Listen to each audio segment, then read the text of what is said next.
Assalamualaikum.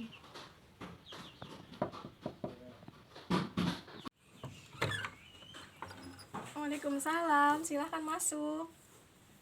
Silahkan masuk. Makasih. Ya, sama-sama. Gimana Mbak kabarnya? Alhamdulillah baik. Alhamdulillah baik. Mbak ini orang mana kalau boleh tahu? Saya orang Keragilan, Bu. Oh, Keragilan ya. Saya juga kan Keragilan. Di sini kan termasuk Keragilan juga. Iya. Keragilan mana gitu, lebih ke spesifiknya gitu. Saya tinggal di Kampung Duku, Bu, Desa Duku di sana, Bu. Ibu tahu nggak? Tahu. Kebetulan saya juga punya teman di sana. Oh iya, kok namanya Kampung Duku? Apa di sana lagi musim duku, duku atau gimana? Enggak, emang dari dulu. Nggak tahu sih asal usulnya, cuma emang Kampung Duku ikut aja. Gitu. Kalau boleh tahu siapa kenalan Ibu? Kenal, namanya Riana, itu teman waktu sekolah saya. Oh, Riana. Iya, kenal? Oh, tetangga ya? Tetangga. Oh iya. Dari rumah paling ya berapa langkah ya? Cuma beda 3 rumah lah. 3 rumah deket dong, Mbak. Iya. Banget. Itu juga teman saya, Bu.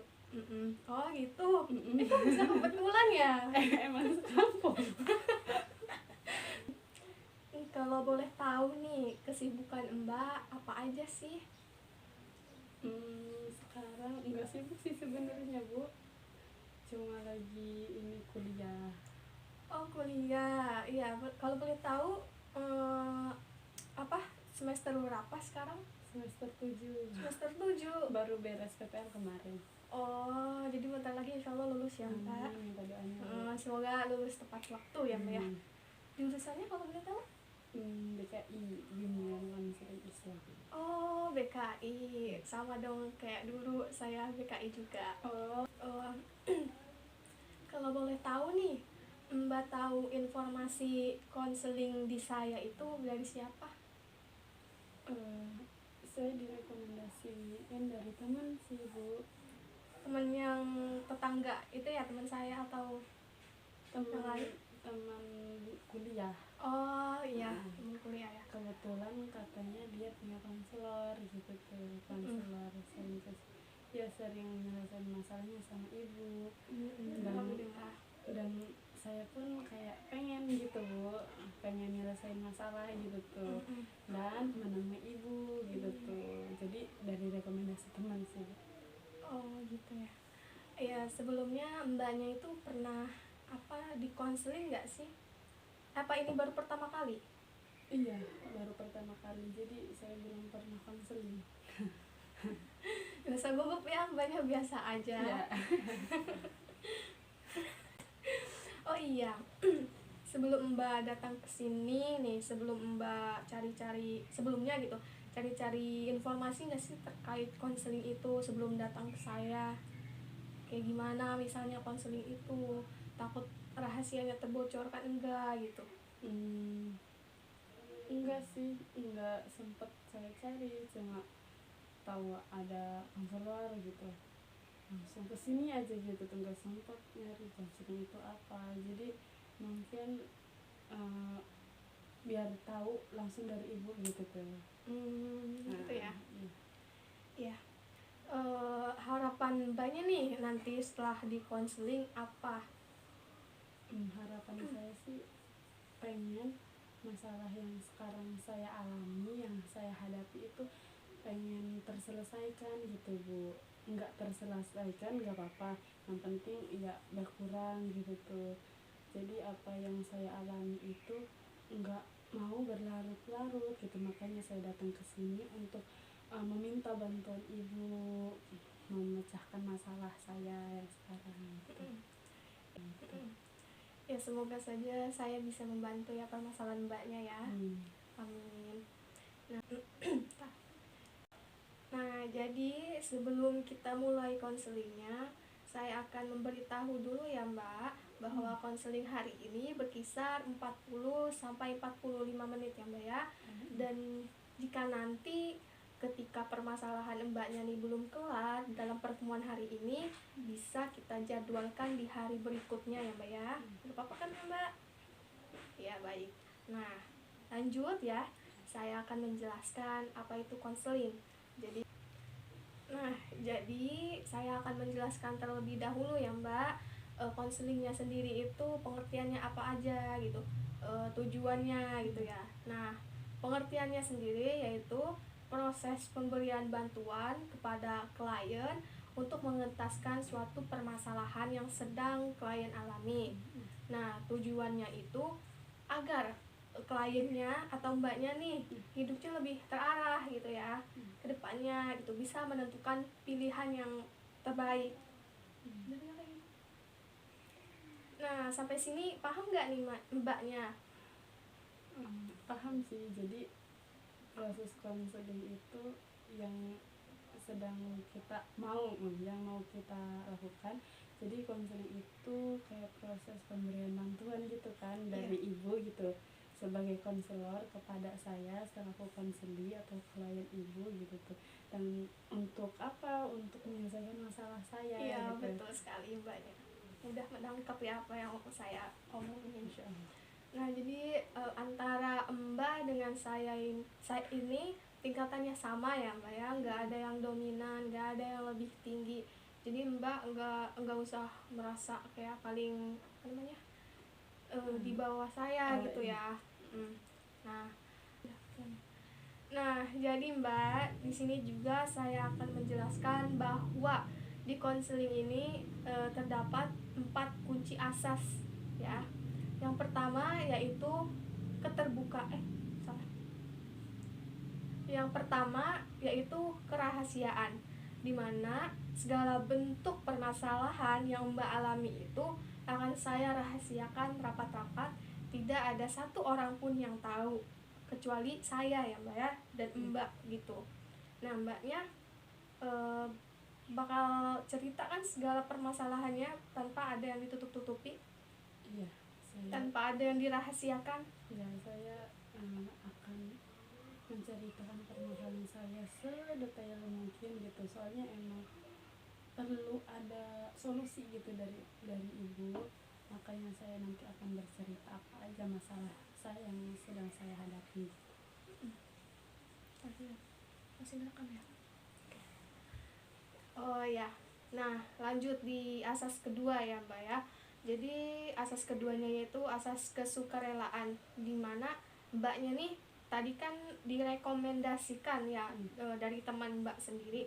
Nah itu tuh emang paksaan dari temannya sendiri atau memang mbaknya itu keinginan sendiri untuk datang ke sini? Emang dari hati saya sih pengen kesini gitu.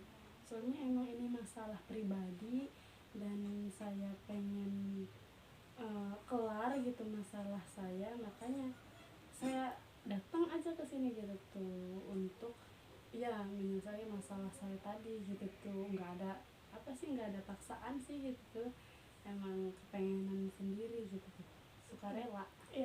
Ya alhamdulillah kalau mbaknya memang sukarela datang ke sini tanpa paksaan dari pihak manapun ya mbak ya.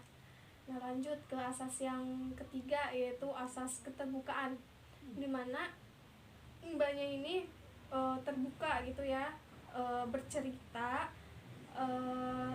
anggap saya ini teman mbak gitu ya, nggak usah merasa gugup, takut, terbuka intinya mbak ya. Mbaknya percaya kan sama saya? Insya Allah percaya. Alhamdulillah kalau memang mbaknya percaya sama saya. Dan terakhir yaitu asas berada di tangan klien, dimana segala bentuk permasalahan yang mbak alami ini kan dibantu kan sama saya. Nah di akhirnya nanti keputusannya itu ada di tangan mbaknya sendiri ya, bukan di tangan saya, karena saya mah hanya membantu ya, membantu mbaknya seperti itu mbak. Iya. Nah mbaknya udah paham kan, atau memang ada yang ingin ditanyakan kembali yang belum paham gitu? Tapi proses konseling ini kan tadi ada alih tangan apa sih tadi yang terakhir? Keputusan berada di tangan klien. Keputusan berarti ada di tangan saya, tapi tetap kan dari ibunya juga kayak langsung ngebantu gitu tuh. Pasti kalau kalau itu pasti saya akan membantu mbaknya. Iya. Mm-mm. Nah, udah itu aja. Iya. Oke, jadi lanjut aja ya, mbaknya ini cerita aja permasalahan mbak yang alami ya. Ingat tadi ya asas-asasnya. Iya. Ya, silahkan mbak. Saya boleh cerita nih. Atau ya boleh, kan datang ke sini ya saya untuk membantu permasalahan mbaknya. Ya. Jadi tuh saya sekarang punya masalah di public speaking, Bu. Kenapa itu? Saya rasa public speaking saya itu kurang gitu tuh, beda dengan teman-teman saya. Saya merasa tidak mumpuni di bidang itu, saya merasa masih gugup gitu.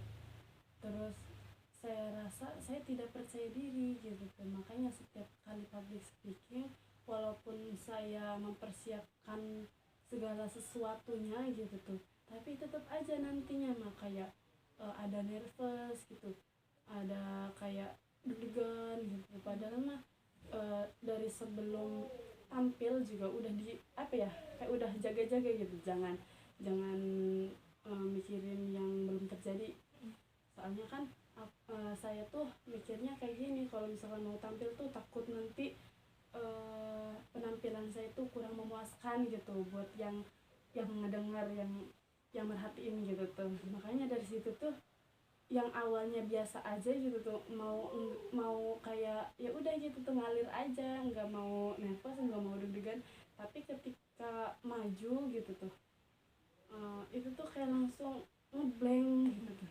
Jadi kayak seketika deg-degan gitu tuh, keringat dingin gitu tuh. Jadi itu sih permasalahan saya. Iya. Saya paham. Oke mbak, saya paham dengan permasalahan mbaknya. Jadi mbaknya itu kalau di depan umum gitu ya, kayak di depan kelas sendiri gitu ya, untuk presentasi itu mbaknya merasa mbak tuh nggak piawai gitu ya, nggak mumpuni, merasa gugup ya. Nah, apa sih yang ngebuat diri mbak tuh gugup gitu ketika public speaking atau lagi presentasi di kelas?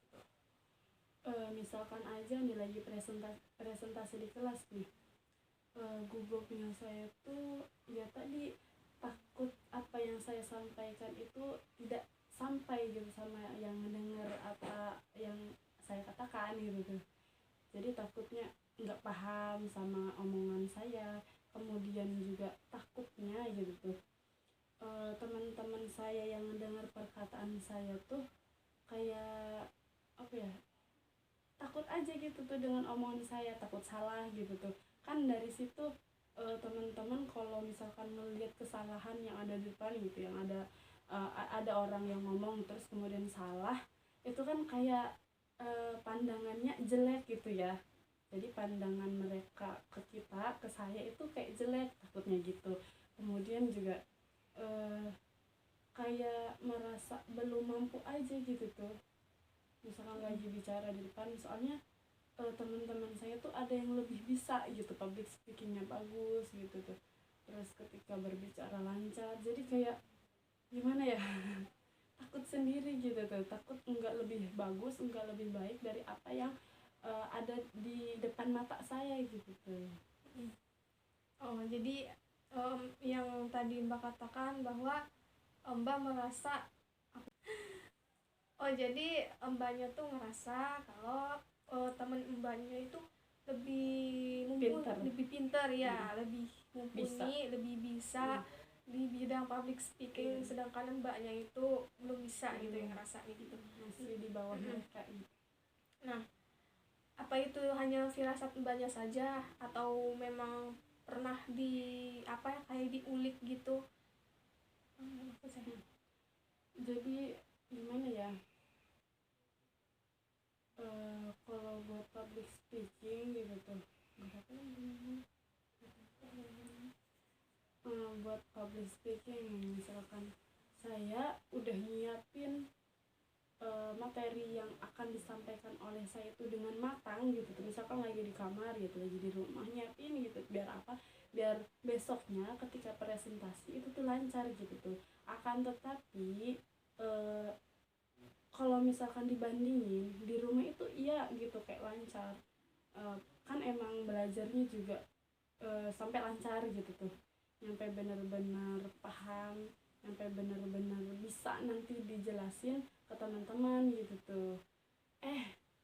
Ketika besoknya ketika presentasi itu tuh kayak seketika ngeblank gitu tuh, jadi saya merasa sia-sia dong gitu tuh. Kemarin saya sudah menyiapkan segala sesuatunya dengan matang, tetapi karena public speaking saya kurang gitu tuh, saya belum ada mental untuk berbicara di depan orang banyak. Nah, materi apa yang saya pahami, yang saya pelajari gitu seketika ngeblank, jadi kayak merasa percuma, sia-sia gitu. Walaupun udah banyak materi yang ada di pikiran saya, ketika public speakingnya kurang gitu tuh, jadi kayak percuma aja gitu tuh. Ya, jadi tadi ya mbaknya tuh bilang kalau mbak itu gugup gitu ya kalau di depan umum, terutama public speaking, penyampaian materi. Nah, bisa dijelasin nggak gugupnya itu seperti apa? Gugupnya itu ya karena nervous gitu tuh, terus karena takut penyampaian, saat penyampaian materi gitu tuh, itu tuh tidak memuaskan teman-teman saya, tidak memuaskan pendengar saya gitu tuh. Jadi takutnya apa ya, materi yang saya sampaikan itu kayak nggak ada yang dimengerti gitu tuh sama yang dengar, jadi takutnya gitu. Jadi kan kalau misalkan ada nih, misalkan saya aja nih ngelihat seseorang yang lagi menyampaikan materi kemudian tidak mengerti apa yang orang itu katakan, jadi kayak ya apaan sih gitu tuh. Ya. Jadi kayak image-nya juga tuh kurang. Jadi di dalam diri mbaknya itu ada rasa gugup, maksudnya rasa minder gitu ya? Iya, saya minder.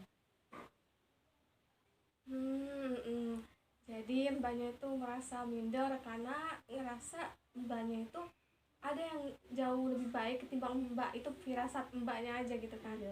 Iya gitu Bu, jadi tuh kayak ngerasa ada yang lebih bagus public speakingnya, ada yang lebih baik dari saya.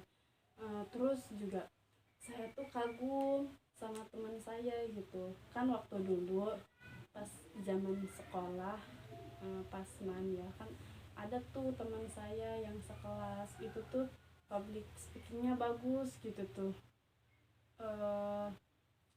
Apa ya, jadi ngomong tuh lancar aja, terus kelihatannya nggak gugup, nggak nervous gitu, jadi kayak ngomong sama diri sendiri aja gitu tuh.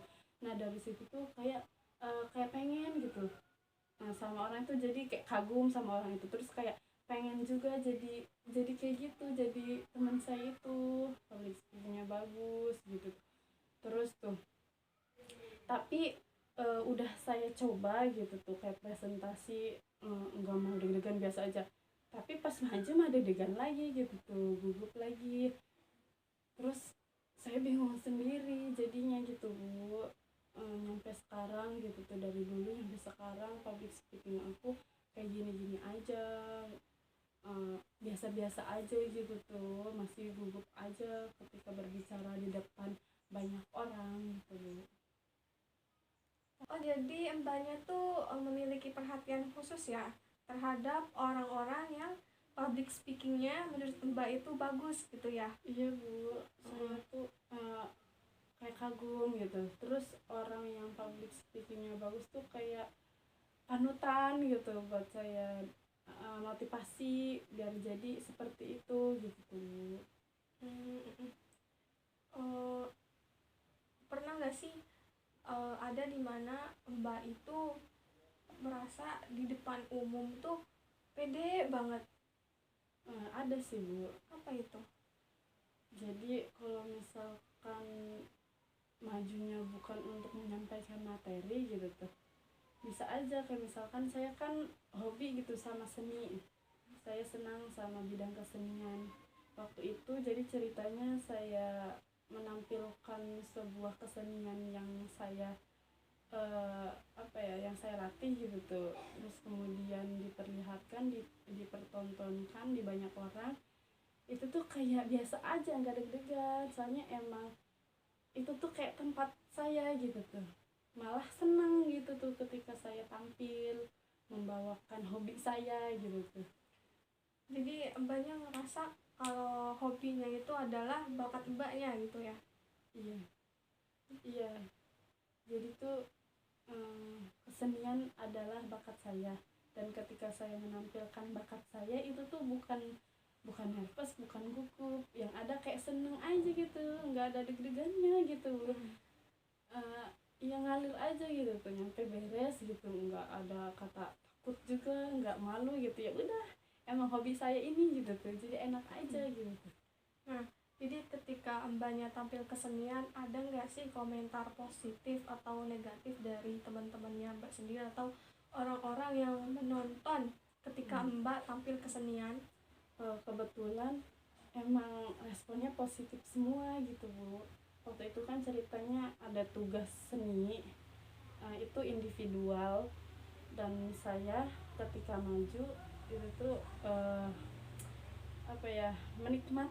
menikmati kesenian yang saya bawa, dan alhamdulillahnya ketika saya sudah beres itu tuh respon dari teman-teman saya itu positif, kayak banyak yang muji gitu tuh, banyak yang komen bagus gitu tuh, pokoknya itu responnya positif. Makanya dari situ tuh kayak andaikan gitu pas saat menyampaikan materi kayak gini gitu tuh, enak, enjoy gitu tuh, kayak seni, tapi nggak bisa gitu tuh Bu. Nggak bisa. Terus tuh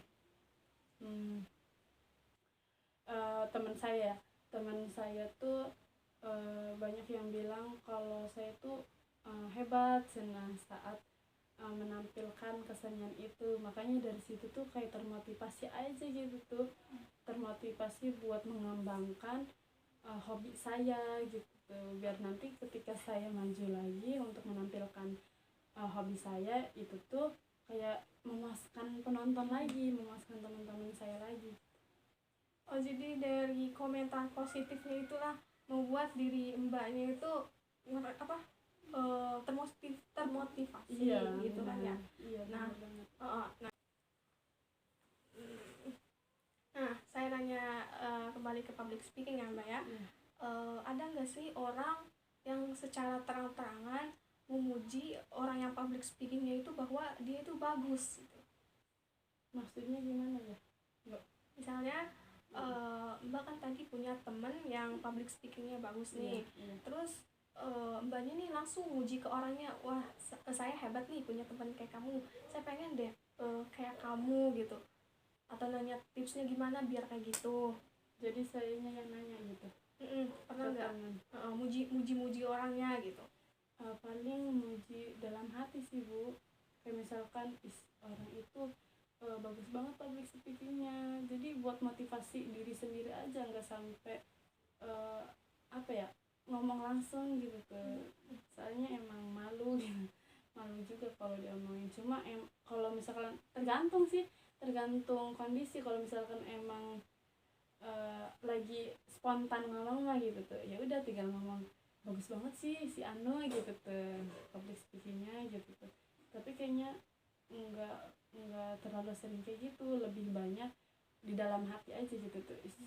Misalkan ada seminar gitu tuh, terus pematerinya bagus public speakingnya, nggak mungkin ngomong langsung kan Bu kalau pemateri itu, jadi kayak bagus banget gitu kan, kayak gitu. Tapi kalau ke teman mah ya pernah bilang gitu, cuma lebih banyaknya itu di dalam hati gitu, muji di dalam hati dan ingin jadi motivasi aku.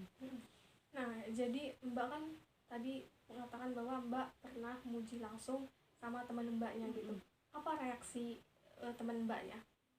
Otomatis kayak seneng ya, mungkin apa yang kita sampaikan terus ada komentar positif gitu tuh, otomatis seneng. Dan itu tuh eh, sebagai acuan kita gitu tuh untuk menjadi lebih baik lagi, untuk baik lagi dalam penyampaian materinya gitu tuh. Jadi sebagai apa ya, dorongan aja buat kita jadi lebih baik.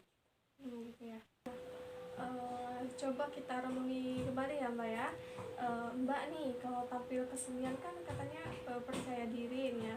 Itu karena memang komentar positif dari teman Mbaknya atau memang Mbaknya itu punya bakat di situ? Sama aja sih, pertama kali tampil nggak pede, saya merasa nggak pede dong gitu pertama kali tampil. Tapi eh, kayak apa ya, berhubung itu hobi saya, jadi kayak eh, nyaman aja gitu tuh, nyaman aja apa yang saya tampilkan gitu juga, dan saya ngerasa bakat saya di situ gitu tuh. Juga berkat komentar positif dari teman-teman saya gitu.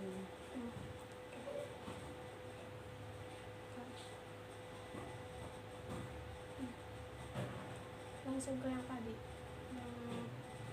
Coba kita buat daftar dulu. Yang telepon gitu kan. Ya, jadi setelah Mbak cerita gitu dan Mbak juga pernah kagum kan ya sama orang yang public speakingnya bagus gitu atau yang ya.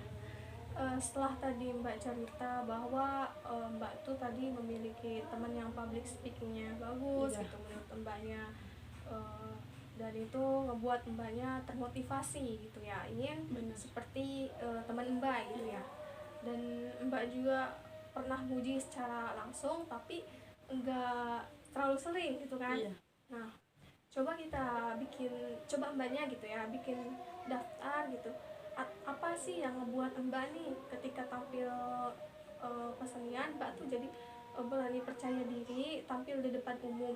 Kan public speaking juga sama tuh ya, tampil di depan umum, cuma bedanya kalau ini kan public speaking kan lebih kayak materi gitu kan, nyambung sih. Nah terus karena Mbak tadi bilang Mbak juga punya temen yang public speakingnya bagus gitu, pernah nggak sih Mbaknya tuh minta kayak tips atau saran sama temen Mbaknya? Kan pasti Mbak punya temen lebih dari satu yang public speakingnya itu bagus gitu. Saya belum pernah sih nyampe nanya tips ke orang-orang yang public speakingnya bagus gitu. Ya, jadi mulai dari sekarang nih ya Mbak ya, Mbak coba catat gitu, siapa yang menurut Mbak yang public speaking itu oke gitu. Catat namanya dan nanti coba tanyakan tipsnya apa saja. Pasti kan setiap orang itu atau setiap teman Mbak itu kan memiliki prinsip yang berbeda-beda gitu ya, dalam penerapannya juga gitu ya. Setelah tadi Mbak cerita bahwa Mbak tuh tadi memiliki teman yang public speakingnya bagus gitu menurut Mbaknya, dan itu ngebuat Mbaknya termotivasi gitu ya, ingin seperti teman Mbak gitu ya. Dan Mbak juga pernah muji secara langsung tapi enggak terlalu sering gitu kan. Nah, coba Mbaknya gitu ya bikin daftar gitu, apa sih yang ngebuat Mbak nih ketika tampil kesenian Mbak tuh jadi berani percaya diri tampil di depan umum. Kan public speaking juga sama tuh ya, tampil di depan umum, cuma bedanya kalau ini kan public speaking kan lebih kayak materi gitu kan, nyambung sih. Nah terus karena Mbak tadi bilang Mbak juga punya temen yang public speakingnya bagus gitu, pernah nggak sih Mbaknya tuh minta kayak tips atau saran sama temen Mbaknya? Kan pasti Mbak punya temen lebih dari satu yang public speakingnya itu bagus gitu. Saya belum pernah sih nyampe nanya tips ke orang-orang yang public speakingnya bagus gitu. Ya, jadi mulai dari sekarang nih ya Mbak ya, Mbak coba catat gitu, siapa yang menurut Mbak yang public speakingnya itu oke gitu. Catat namanya dan nanti coba tanyakan tipsnya apa saja. pasti kan setiap orang itu atau setiap teman Mbak itu kan memiliki prinsip yang berbeda-beda gitu ya, dalam penerapannya juga gitu ya.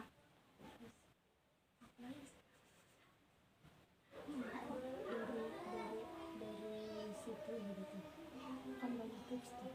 Ya, dari situ kan pasti Mbaknya punya banyak tips gitu ya, dari teman Mbaknya pasti dari situ Mbaknya bisa kayak merangkum gitu yang menurut Mbak tips yang mudah gitu untuk diterapin kepada diri Mbaknya sendiri gitu. Apa lagi? Oh iya, dan juga Mbaknya jangan lupa juga latihan tuh terus-terusan apa yang Mbak tadi udah cari tipsnya dari teman-teman Mbak, coba latih terus juga. Kepercayaan dirinya juga ditingkatin, dan Mbaknya juga jangan berpikiran negatif dulu tentang Mbaknya, bahwa Mbak bilang Mbak nggak bisa gitu. Coba dilatih terus, dan juga apa, materinya juga lebih diasah lagi gitu ya Mbak ya.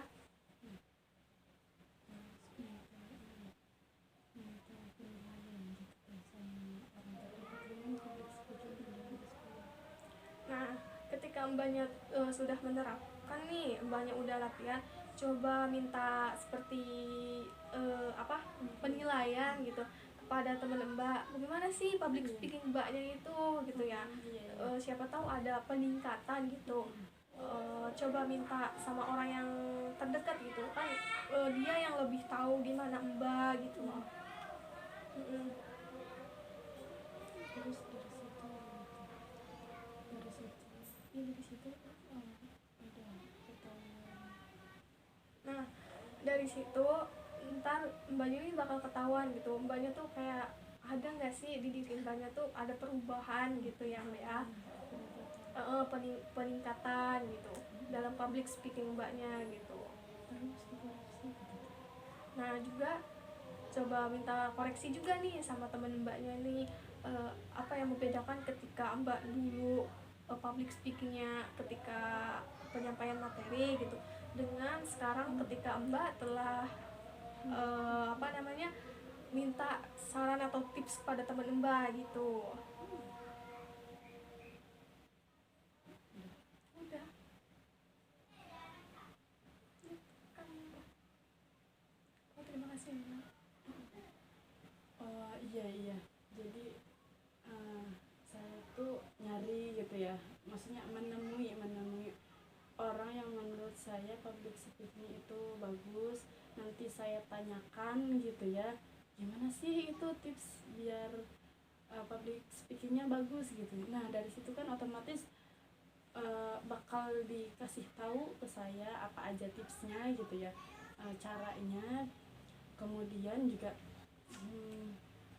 emang bener sih, teman yang public speakingnya bagus itu bukan satu. Jadi nanti saya temui orang-orang yang menurut saya itu public speakingnya bagus, abis itu saya tulis tips-tips yang mereka sudah sampaikan, abis itu saya terapkan gitu ya Bu.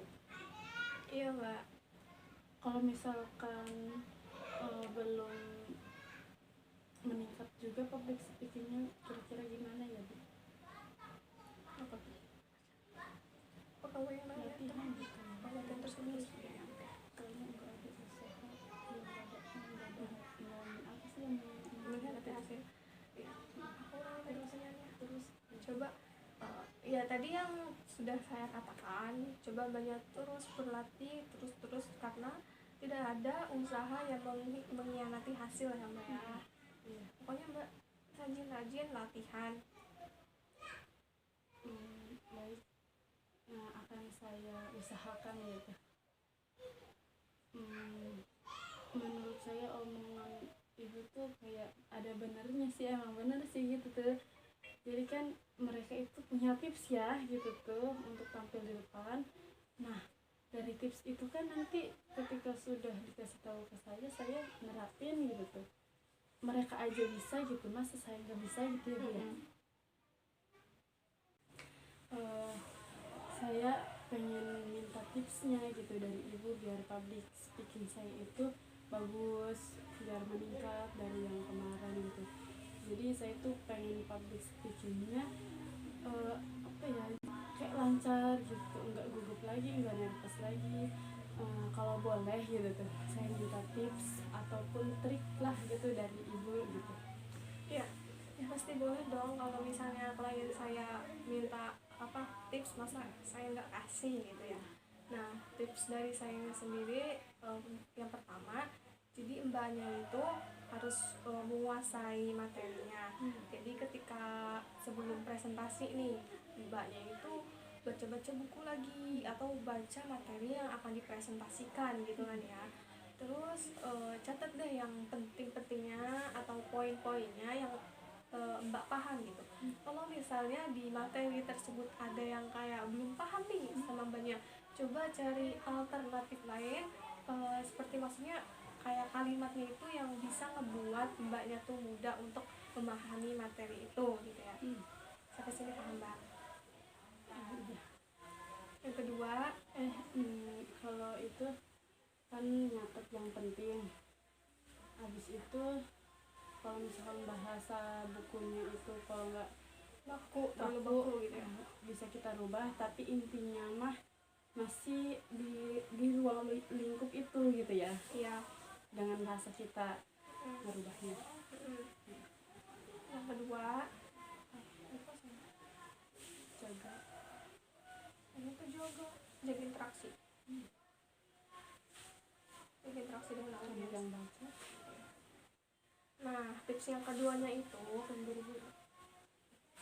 nah jadi tips yang keduanya itu jaga interaksi dengan audiens gitu. Jadi mbaknya misalnya merasa gugup gitu ya. Nah, mbaknya nih jangan terfokus sama mata satu orang gitu. Di situ kan banyak orang kan, jadi mbaknya bisa melihat dari hidung misalnya, mulut gitu, sekitar muka, seperti itu ya mbak. Benar. Nah, tips yang ketiganya yaitu jadi mbaknya itu sesuaikan dengan audiens dan acaranya ya mbak ya. Nah jadi misalnya mbaknya nih lagi presentasi ini ya di dalam kelas, itu kan forumnya formal gitu ya, jadi mbaknya tuh harus bener-bener gitu serius gitu ya. Nah kalau kayak di ruang lingkup masyarakat kayak ceramah tuh, nah itu tuh mbaknya bisa diselingi dengan guyonan gitu atau ya humor gitu lah ya, biar nggak garing gitu ya mbak ya. Dan yang tips keempatnya itu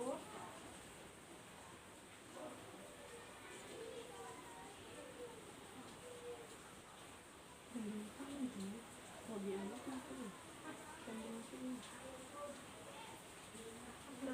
jeda sebelum bicara. Nah, tips keempatnya yaitu mbaknya tuh ambil jeda gitu ya, jeda sebelum bicara. Nah, tips keempatnya itu ambil jeda sebelum mbaknya tuh bicara gitu. Jadi bisa apa namanya, tarik nafas gitu dulu ya. Nah mbaknya tuh bisa tarik nafas, bernafas gitu, biar apa rasa gugup mbaknya juga minimalisir gitu ya, terminimalisir gitu. Jangan terus bicara aja gitu ya mbak ya. Jadi ketika saya berbicara nanti itu harus dikasih jeda gitu ya, selain buat kayak atur napas juga yang ngedengerin takutnya kayak bosen juga kalau misalkan saya sendiri ngerocos gitu ya. Nah lanjut ya mbak, untuk tips terakhir dari sayanya yaitu belum salat. Nah, tips terakhir dari sayanya itu bicara secara perlahan. Jadi mbaknya tuh jangan nyocos aja gitu tuh. Jadi ya pelan-pelan lah pokoknya. Paham kan maksudnya dari pelan-pelan gitu? Iya, jadi ketika berbicara itu tuh kayak dari kalimat ke kalimat itu jangan terburu-buru gitu. Ya kayak tadi ya mbak, buat dikasih jeda. Iya betul sekali.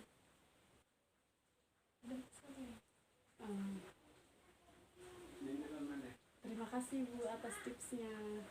Iya, sama-sama. Itu semoga bermanfaat dan saya pun bisa menerapkannya gitu Bu, untuk menjadikan public speaking saya itu lebih baik.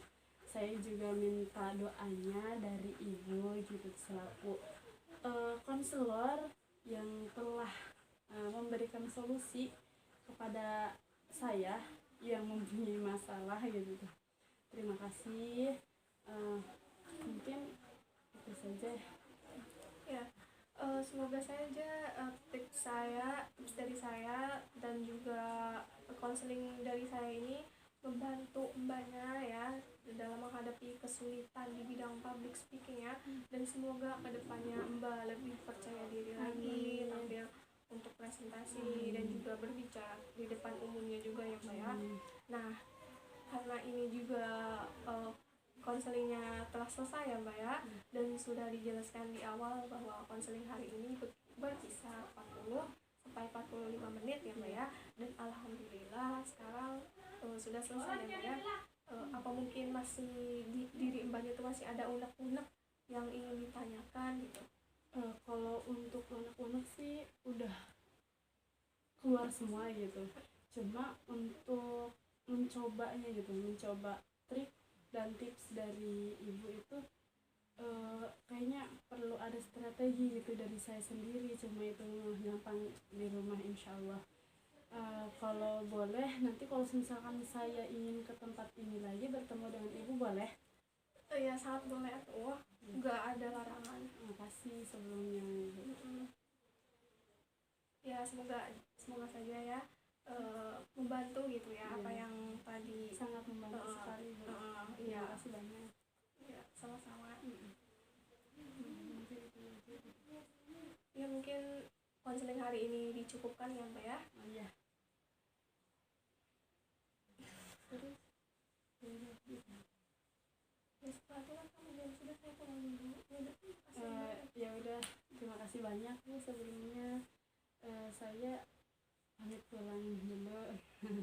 Ya, dan terima kasih juga ya mbak sudah mau dikonseling sama saya. Hati-hati di jalan ya mbak ya. Silakan. Assalamualaikum Bu. Waalaikumsalam.